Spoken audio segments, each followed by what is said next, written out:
O Evangelho de São Lucas, capítulo 16, a partir do versículo 19, fala a respeito da parábola do rico e Lázaro.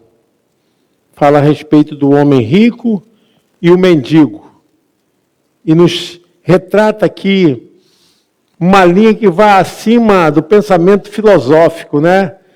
Mas nos leva a um campo de interpretação muito importante, que é uma consciência a respeito do que vai acontecer após a morte. Querendo ou não, é um mundo completamente distante para nós, a não ser aquele que morreu e ressuscitou. Fora disso, nós ficamos com a Bíblia, a palavra de Deus, conhecimento, com entendimento da revelação das Escrituras.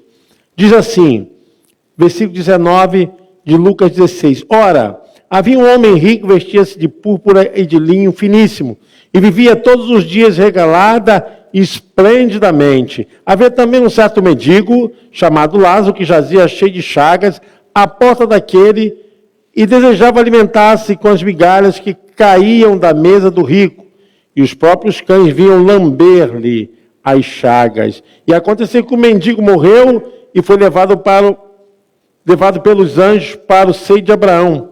E morreu também o rico e foi sepultado.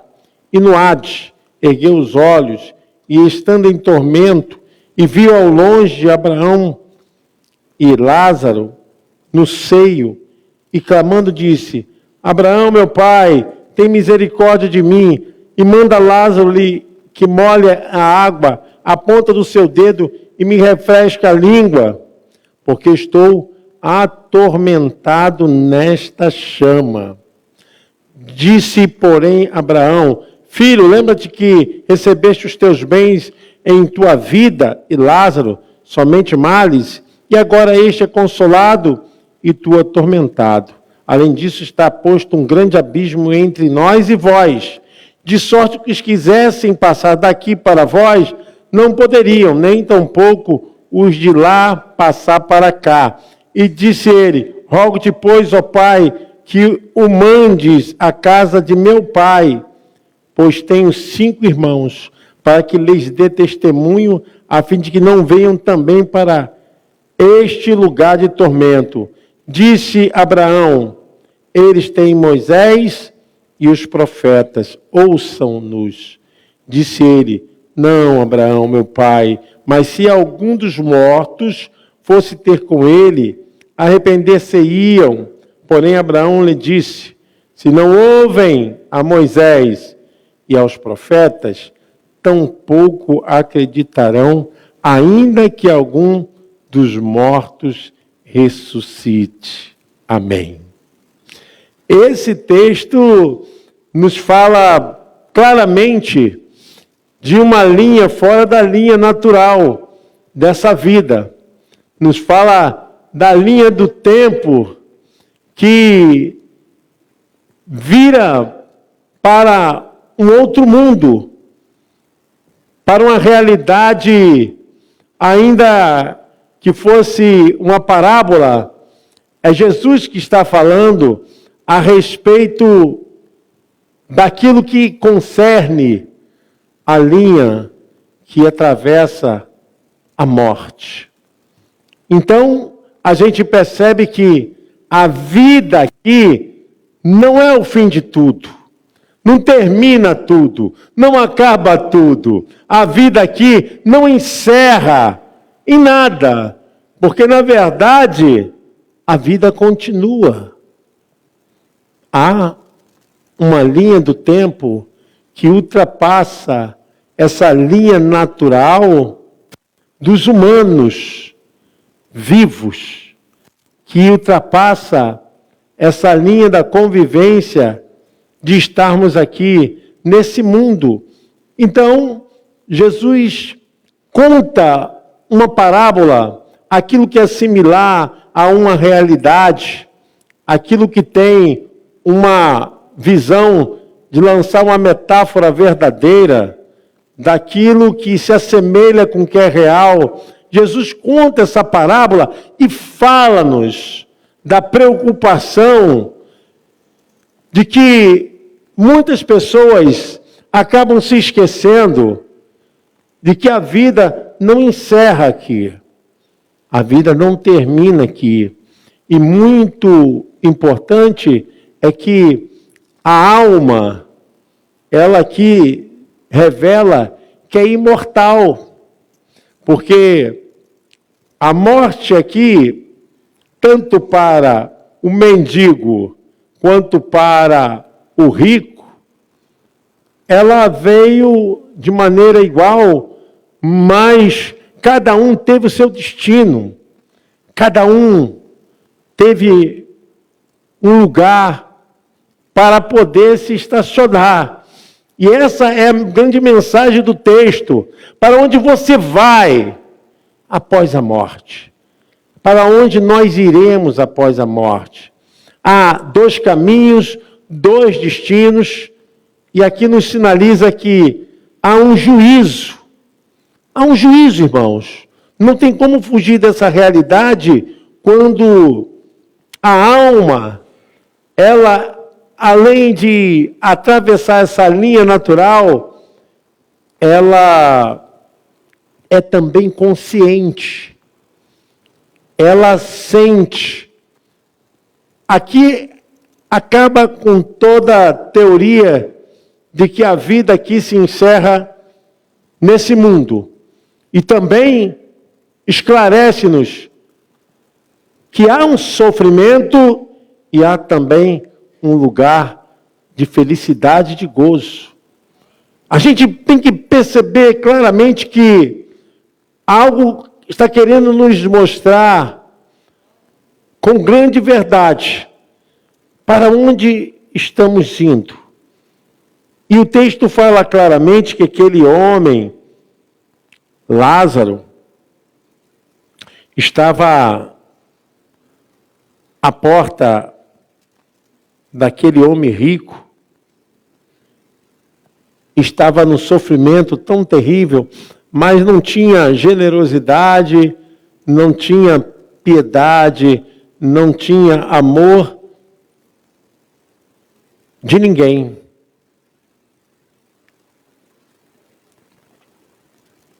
Aquele homem estava sofrendo, mas não havia nenhuma alma para acudi-lo. Mas a sua vida não significa por aquilo que ele está inserido. Não é o fato da pessoa ser rica ou ser super rica que ela não vai para o céu. Não é nada disso, mas é pelo seu gesto, é pela sua atitude. É onde Jesus mesmo havia falado, onde você tem depositado a sua alma. O que você tem feito com a sua alma? E é onde nós temos colocado a nossa alma. Porque a vida nos relata que não há impedimento para que as coisas aconteçam além dessa vida. E o texto fala que existe consciência após a morte. Ninguém dorme, ninguém está aqui banido. Não é como essa teoria que diz que após a morte se bane tudo, se acaba tudo, que isso é uma das linhas de umas heresias tão fortes dentro da Bíblia. E nós sabemos que a vida não encerra aqui. A alma, ela tem existência eterna, porque ela ultrapassa tanto para aguardar a volta para a ressurreição, quanto aguardar a volta para a ressurreição e a condenação. E o texto fala aqui claramente, quando o próprio rico, ele está no lugar de tormento. O texto é muito explícito, o versículo 24. Morreu o mendigo, foi levado pelos anjos.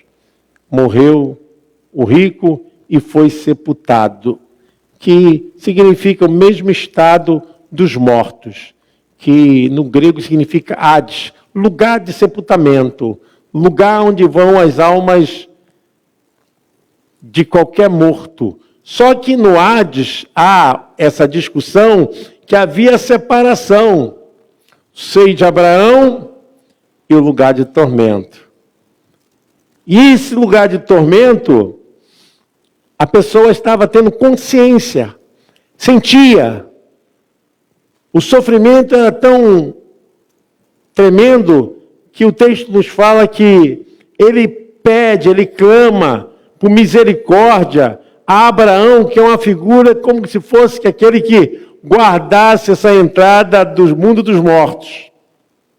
E o texto nos fala claramente que ele se encontra em agonia. E a sua alma estava debaixo de um terror tão alto que ele clama, pedindo: Pai Abraão, tem misericórdia de mim e manda Lázaro que molhe na água a ponta do seu dedo e aí me refresque a língua, porque estou atormentado nesta chama.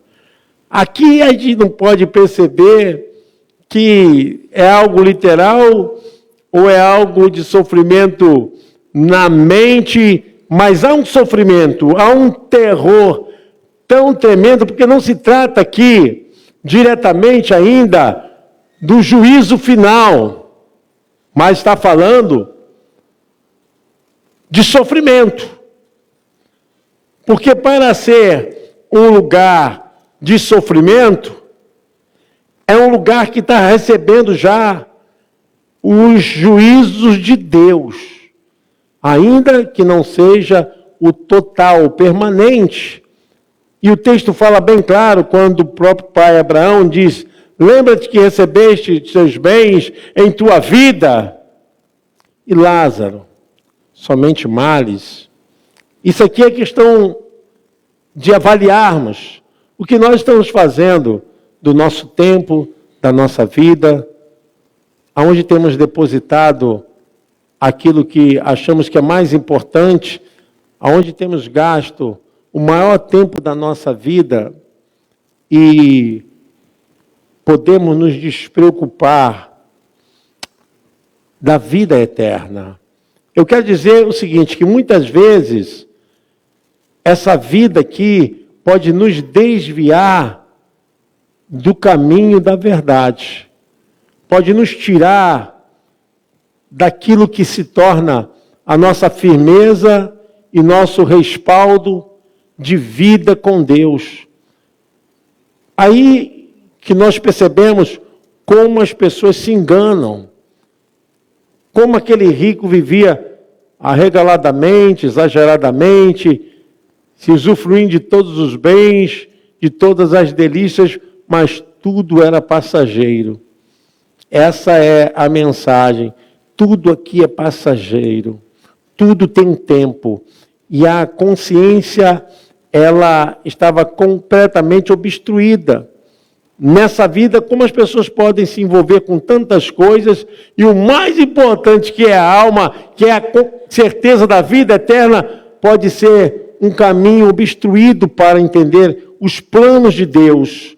Olha, o texto diz, versículo 25, disse, porém, Abraão, filho, lembra de que recebeste os teus bens em tua vida, Lázaro, somente males, e agora este é consolado, e tu atormentado.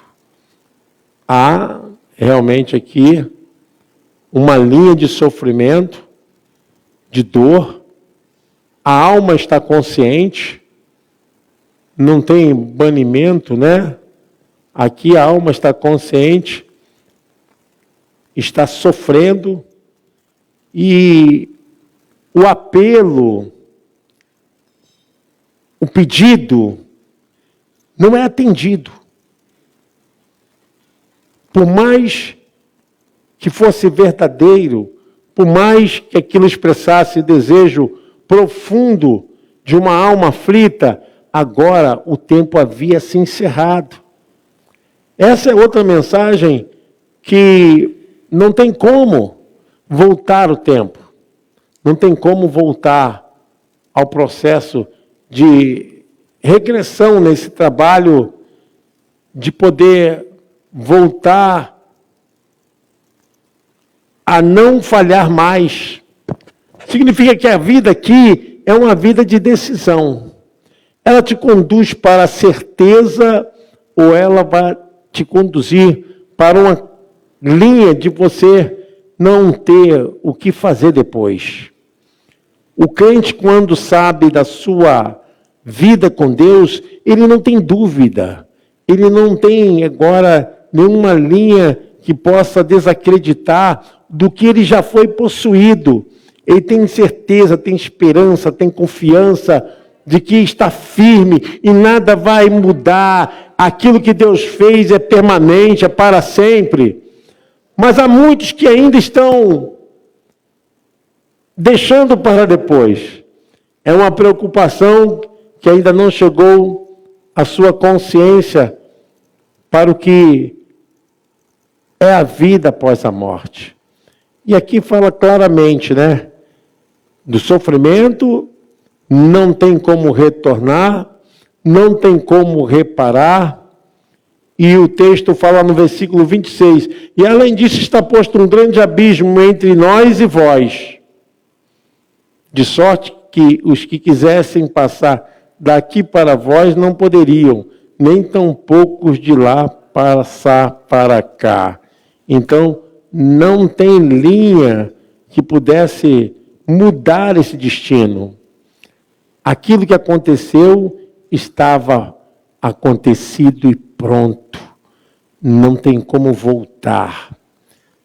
E aqui a gente pensa a respeito da eternidade, a respeito de que não podemos fazer mais nada além daquilo que já foi executado.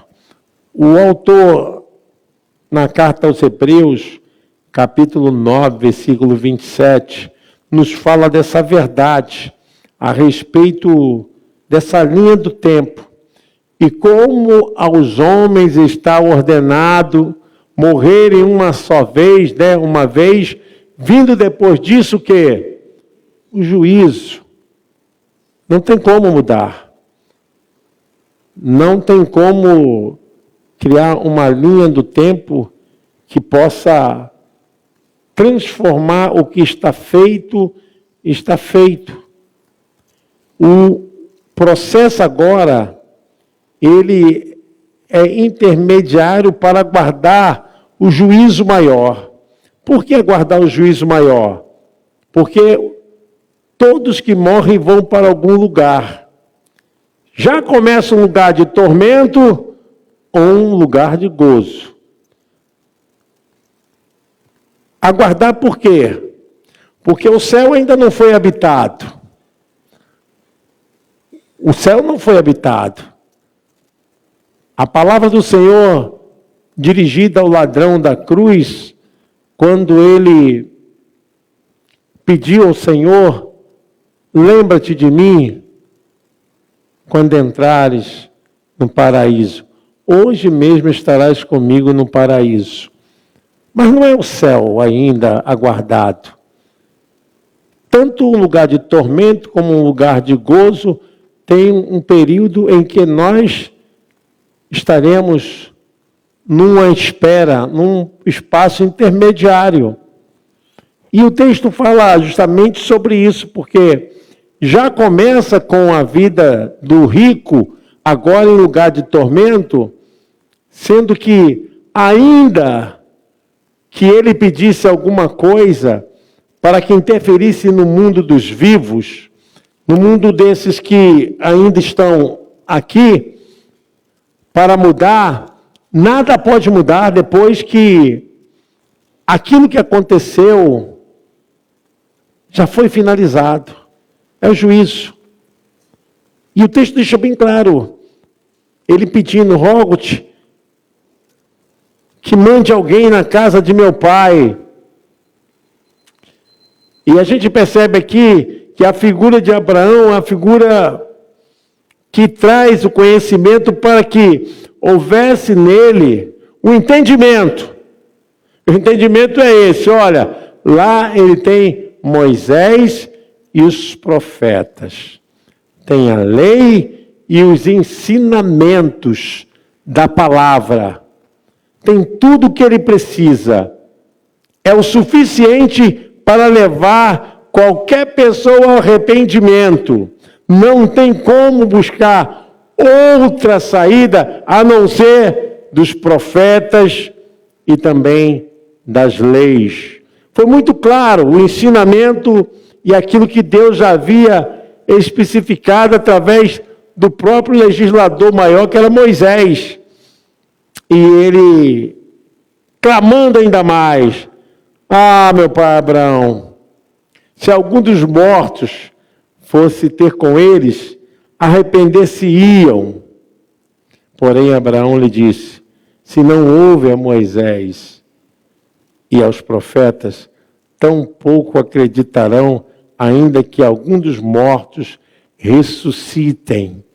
E aqui a gente percebe profundamente que o arrependimento e a busca dessa salvação, ela não está nessa linha de sobrenatural, de trazer mortos para a vida, mas sim de acreditar na profecia bíblica, de acreditar na palavra de Deus, de acreditar naquilo que foi feito lá no Antigo Testamento.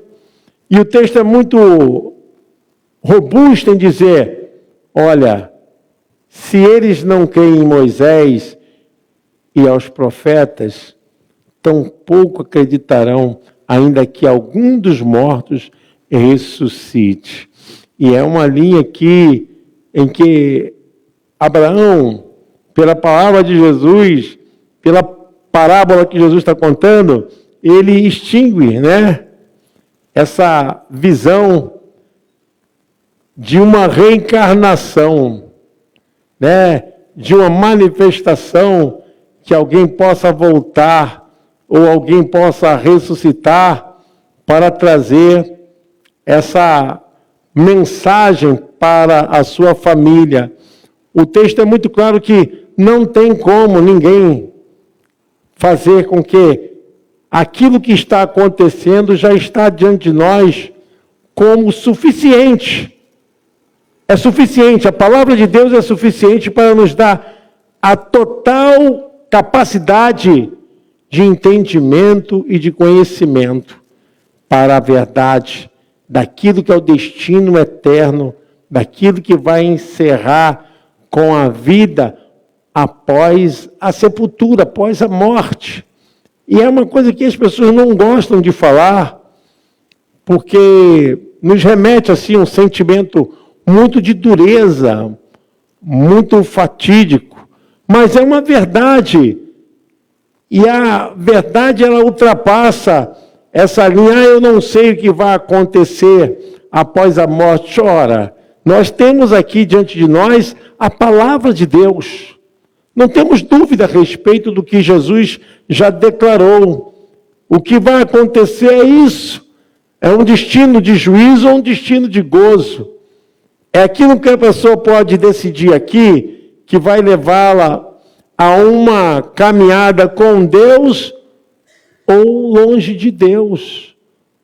A precipitação da alma humana para o inferno não é algo que não seja do conhecimento dos humanos. Todos nós sabemos. Nós estamos diante de um texto que fala claramente que existe um lugar de gozo e um lugar de tormento. Há habitação que começa no estado intermediário para a morte eterna e para a vida eterna. Quando o lugar onde estava Abraão, aonde tinha aquele considerado mendigo, que na verdade, mendigo aos olhos dos homens, mas aos olhos de Deus ele era rico, ele estava no lugar de gozo. O texto fala muito claramente que ele estava no lugar onde era consolado e ali ele tinha toda a alegria. E a partir daí nós podemos entender que não há dúvida a respeito do aspecto da eternidade quando essa linha ultrapassa o que nós consideramos de natural. O mundo dos mortos, acaba-se a vida. Não acaba. A vida continua. E continua com a sua potência. Porque ninguém perde aqui a consciência. Ninguém está dormindo. Não é aqui um ato de aniquilação. Mas as pessoas estão conscientes, estão vivas, estão com potência de sentir gozo ou dor, alegria ou tristeza. Então, o lado emocional, afetivo da alma está vivo, ativo, como sempre. Não há mudança aqui. A verdade, ela é proferida por Jesus de maneira muito clara, que esse homem rico, ele não queria que os seus irmãos fossem para o mesmo lugar. Então a consciência dele estava intacta. Ele estava sabendo de que a sua alma, após a morte, estava passando por um juízo crítico de condenação, de tormento, de dor, de sofrimento, enquanto Lázaro estava sendo consolado e confortado. E aqui é a linha onde o Evangelho de Jesus nos deixa muito claro a respeito daquilo que nós estamos buscando, irmãos. Porque a nossa vida, ela não se encerra somente aqui. O apóstolo Paulo trata disso, e até com certa ironia ele diz, olha, se nós esperamos somente nessa vida, miserável, homens que somos, porque é muita mesquinhez, muita pobreza nos nossos pensamentos, além daquilo que nos espera. E ele mesmo disse, olha, aquilo que nos aguarda nem olhos viram, nem ouvidos ouviram, nem jamais penetrou no coração humano, amém? Você pode aplaudir o Senhor? Glória a Deus!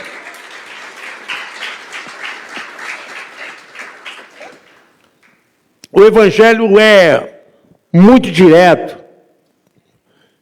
Fala-nos a respeito de algo muito, muito mais importante do que tudo nessa vida, que é a nossa alma. De nós estarmos atentos. O que nós vamos fazer com as nossas vidas. O futuro é logo ali. A aproximação da eternidade é logo ali, é um passo. Entrarmos nessa linha do tempo e ultrapassarmos essa linha natural para o sobrenatural, não podemos mudar mais nada. Algumas pessoas falam assim, a vida é muito curta e eu tenho que aproveitar o máximo que posso. Isso é uma filosofia humana, né, irmãos? A vida é muito curta quando você só pensa nessa vida aqui. É uma forma de pensar para ter uma compensação somente nesse tempo presente. Eu acredito que algumas pessoas fazem isso até pensando realmente que aqui acaba tudo. Eu acredito nisso. E muitos se iludem, né? Porque eu creio que muitas pessoas que têm um conhecimento da palavra, sabem da verdade, mas ainda ficam ignorando, deixando para depois. Tem um texto lá em Hebreus, capítulo 6, versículo 4, que é um texto muito importante, e é um texto muito polêmico, mas nos faz pensar bastante a respeito de perder a salvação. O texto diz, porque é impossível que os que já uma vez foram iluminados e provaram o dom celestial e se fizeram participantes do Espírito Santo e provaram a boa palavra de Deus e as virtudes do século futuro e recaíram, sejam outra vez renovados para o arrependimento. Esse texto, ele é combatível, ele enfrenta essa doutrina, né? Que as pessoas acreditam que não podem perder a salvação. A salvação sendo um dom de Deus, mas ela é mantida pela nossa fé, pela nossa entrega todos os dias.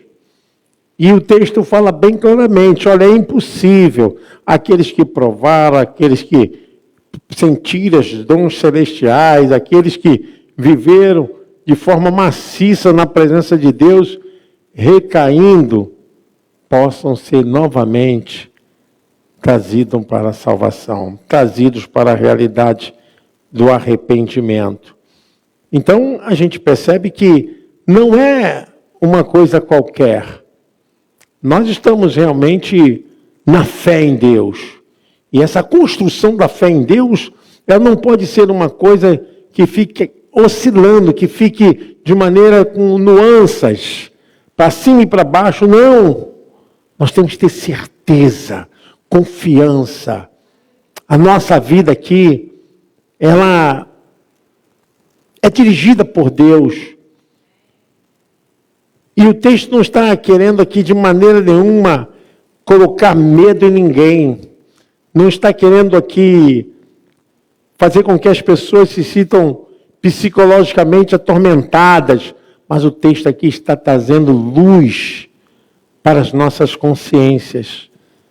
Aonde estamos colocando a nossa alma? Após a morte, a alma tem consciência.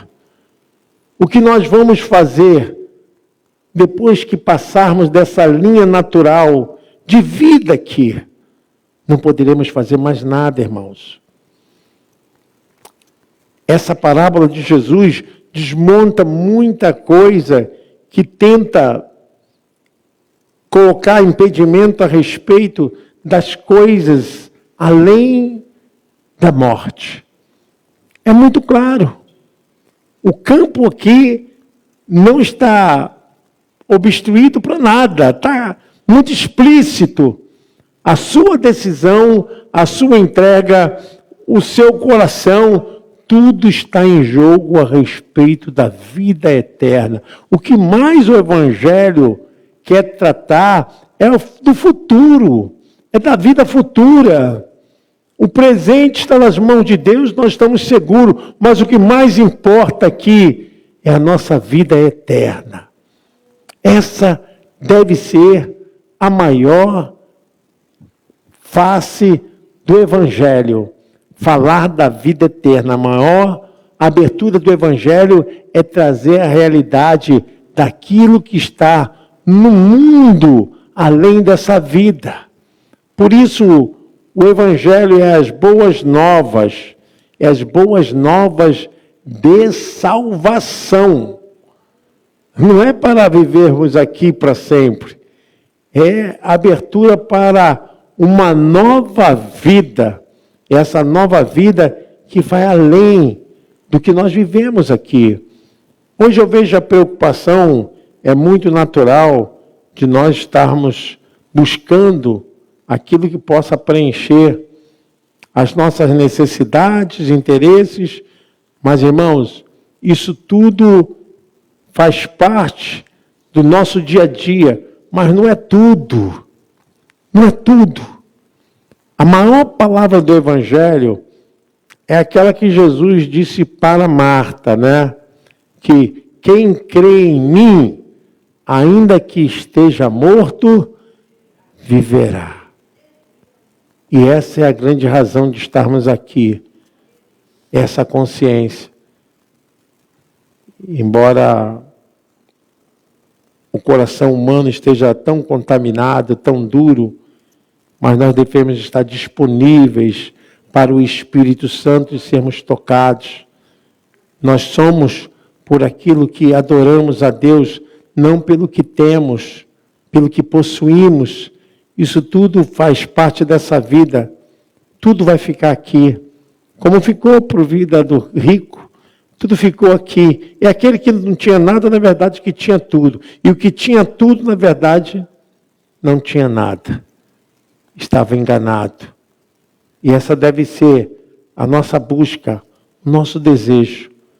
Aonde está a nossa vida? Aonde estará a nossa alma? O tempo pertence a Deus. Nós não sabemos, mas Deus sabe de tudo. E aqui Jesus deixa bem claro, olha, se eles não ouvirem a Moisés e aos profetas, tão pouco acreditarão, ainda que algum dos mortos ressuscite. Então, não há dúvida do que temos aqui é o suficiente para qualquer pessoa se converter, se salvar, buscar sua própria eternidade com Deus ou se perder por aquilo que vai ficar longe de Deus. Porque para mim, o maior inferno é viver longe de Deus. O maior inferno, maior escuridão, o Hades mais profundo é saber que Deus não estará presente na vida, na alma de uma pessoa. Essa é a ausência profunda da luz, que te distingue das trevas. Quando não há luz, há perdição. E o texto diz bem claro, lá ele tem a Moisés e tem aos profetas. Como nós temos pregado aqui, a igreja tem feito o seu papel relevante, uma forma de levar a mensagem de Deus para trazer verdadeiramente aquilo que a alma precisa. Irmão, não há mais tempo. Eu quero me dirigir até você que talvez chegou aqui e pense que é um ritual, que é somente uma obrigação que a igreja tem, de fazer com que as pessoas se convertam, que se batizem. Meu irmão, isso tudo é para que você entenda que a vida eterna está chegando. Está dentro de você, mais forte que nunca. É para te despertar para uma realidade, para te trazer consciência de uma eternidade com Deus. Porque a pior coisa que tem é você estar perdido e chafurdado no erro e estar vivendo como alguém que vive do presente enganado a respeito do futuro. Eu não tenho que me preocupar com o futuro, como eu disse, eu tenho que gastar mais a minha vida aqui, porque eu não sei o que vai acontecer amanhã. Pelo contrário, eu sei o que vai acontecer amanhã. Eu tenho certeza do que vai acontecer amanhã. Muitos estão gastando o máximo que pode de suas vidas, porque não sabem o que vai acontecer amanhã. E essa não é a consciência bíblica de uma alma que tem o Evangelho de Jesus. Nós, ao contrário disso, sabemos, estamos despertos do que vai acontecer amanhã. E o que vai acontecer amanhã é certo, é garantido, é mais poderoso do que essa vida presente. Isso que a mensagem do Evangelho está dizendo, para rompermos essa linha que só nos castra para essa visão de miopia, de materialidade, de coisas físicas. Nós nascemos pela eternidade, porque quem nos criou, o protótipo da unidade humana, foi feito pelo sopro de Deus. Nós somos feitos da eternidade. Ele soprou a vida em nós, o fôlego de vida, como diz lá em Gênesis 2:7. Fala que Deus soprou no homem o fôlego de vida e o homem se tornou alma vivente. E formou o Senhor Deus o homem do pó da terra e soprou em seus narizes o fôlego da vida. E o homem foi feito o quê? Alma vivente. Nós somos espirituais, muito mais do que físico, materiais. Nós não temos dúvida do que vai acontecer amanhã. Nós não temos que nos desesperar em gastar nossas vidas, porque amanhã não sei o que vou fazer, não tenho o que fazer. Não. As pessoas consideram que viver bem, né, é viver 80, 90 anos. As pessoas acham isso. Viver bem, viver 80, 90 anos. Meu irmão, você não sabe que você tem a eternidade toda para viver. Nós cotizamos a vida simplesmente nesse bojo, né? De coisas naturais, sentimentos de obrigação, de procriação, que nós aqui formamos famílias e pronto, a vida está ali. A vida, ela continua. A vida continua. E é isso que o texto nos deixa claro, que nada aqui se encerra, nada aqui se acaba. E quando Abraão disse para o homem rico, lá ele tem Moisés e os profetas, e o texto, 2 pontos, ouçam-nos. E eu penso muito a respeito dessa responsabilidade que cada um carrega sobre si. Isso significa que todos nós somos responsáveis por nossa própria salvação. Ninguém pode acusar ninguém. Ninguém pode condenar ninguém. Porque lá tem Moisés e os profetas. A mensagem hoje é diretiva. A mensagem está sendo pregada.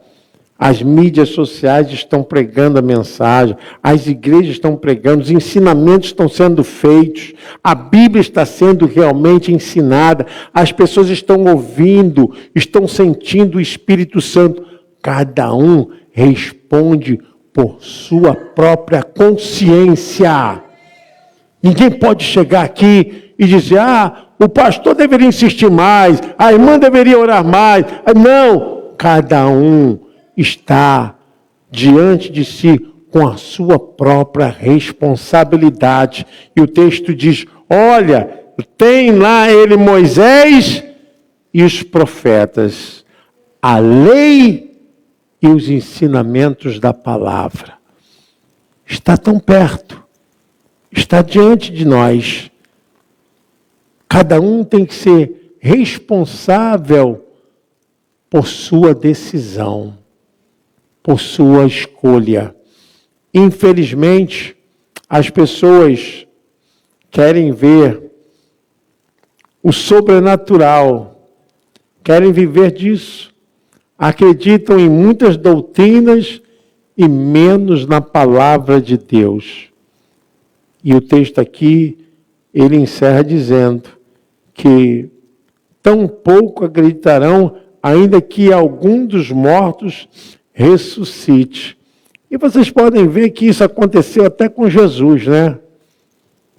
A Bíblia diz, Jesus estava no caminho de Emaús e os discípulos tristes, os discípulos estavam caminhando chorando, viram Jesus e falaram, você não está sabendo o que está acontecendo? Que mataram o rei dos judeus? Eles estavam conversando com o próprio Jesus, mas não reconheceram Jesus.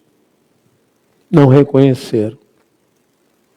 Estavam falando com o próprio Senhor da vida, mas estavam tão cabisbaixos que nem aquele que havia ressuscitado pôde trazer a lucidez da consciência de que eles estavam falando com o próprio Jesus. E assim que nós vivemos, irmãos, nós é que devemos agora ter essa responsabilidade. Ela pesa sobre cada um de nós. E eu quero que você pense nisso. O Espírito Santo está falando com você. Deus te trouxe essa mensagem para despertar. E aqui não se trata somente de ser do pensamento armínio, wesleyano, o ser calvinista. Se trata disso, se trata de Bíblia, da palavra de Deus. Não retire de você essa responsabilidade. Eu quero orar por você. E a gente sempre fala aqui na igreja, eu creio que é uma oportunidade maravilhosa. Porque quando eu recebi Jesus como meu Salvador, eu tinha 8 anos de idade. O pastor Israel de Oliveira, da primeira igreja batista em Nilópolis, quando pregou e fez o convite, eu me levantei e levantei a minha mãozinha dizendo, eu quero Jesus como meu Salvador. Então, cada um responde por si. Você responde por sua vida pessoal. Sua vida, ela pertence a você. Eu quero nessa noite fazer esse convite para você. Quantos aqui ainda não são batizados? Levante a mão. Não quero que você se sinta envergonhado, não. Tem um jovem ali, é o Davi, né? Davi tem uma mãozinha ali, eu vi uma mãozinha ali. 2 mãozinhas, olha aí, o pai chegou e ajudou ali, né? Para isso aí, amém. São umas 2 almas, 2 vidas importantes. Eu quero, em nome de Jesus, declarar para vocês, vocês são os melhores de Deus.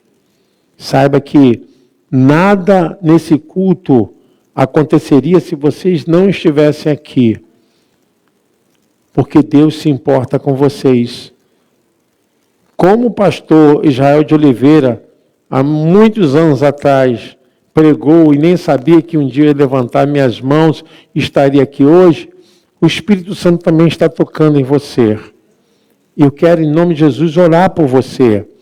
Porque ninguém tem interesse aqui, a não ser que você tenha o conhecimento da palavra de Deus. O mais importante aqui é você ter o conhecimento da palavra de Deus. Eu gostaria, em nome de Jesus, que a igreja ficasse de pé. E você que está ao lado dessa pessoa que ainda não é batizada, pudesse estar orando com essa pessoa. Eu quero convidar aqui, em nome de Jesus, o pastor Almir para orar. Ele vai orar pelas almas que ainda não estão sendo conduzidas ao batismo. Batismo salva? Não salva. Mas o batismo é o lugar da explicitação daquele que quer a salvação. Em nome de Jesus. Vamos orar, pastor Almir. Senhor, nosso Deus e nosso Pai. Aqui está a sua igreja, Pai. Oh, Deus. Está também aqueles que ainda não passaram pelas águas. Oh, Espírito A tua palavra diz que tudo tem o seu tempo certo. Que o tempo deles, Senhor, seja hoje. Que eles possam, Pai querido, em nome de Jesus, tomar essa atitude, Senhor, de fazer parte da tua família. Aleluia. Porque a salvação só vem de ti. É bem, Senhor. Também quero orar, Pai querido e amado, por aqueles que passam por momentos difíceis. Oh, Deus. Quantas pessoas já pensaram em desistir, Senhor? Oh, Espírito Santo. Por causa da dificuldade, É verdade. dos tormentos. Mas que você saiba, meu irmão, o reino do céu, ele só é ganho com muita luta, muita dificuldade, para que seja valorizado. Que Deus possa trabalhar no coração de cada um de vocês. Que vocês possam suportar as aflições que vêm sobre todos nós. Como diz na palavra do Senhor. Que vocês possam ficar firmes.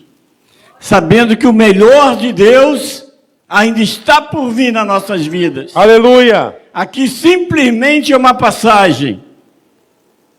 O melhor de Deus está guardado para todos nós.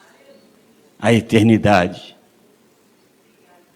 Que Deus possa falar no mais profundo do vosso coração. Glória a Deus. Que vocês não deixem que as coisas materiais deste mundo possam estar desviando daquele que é perfeito. Oh, Deus querido. Porque tudo nessa terra passa. Tudo nessa terra é temporário. É verdade. Às vezes nós dizemos, meu carro, minha casa. Meu Deus. Nós não temos carro, não temos casa. É tudo emprestado. Oh, Deus. E às vezes colocamos isso acima das coisas de Deus. E depois vamos fazer como esse rico. E aí não tem mais volta. Que Deus possa falar profundamente em vossos corações. Seja humilde. Vivam uma vida de paz. E creia no poder de Deus. Aleluia. Porque a palavra de Deus é verdade. Deus não é um homem para quem minta. Fiquem firmes. E Deus vos abençoe. Em nome de Jesus. Amém. Amém. Glória a Deus.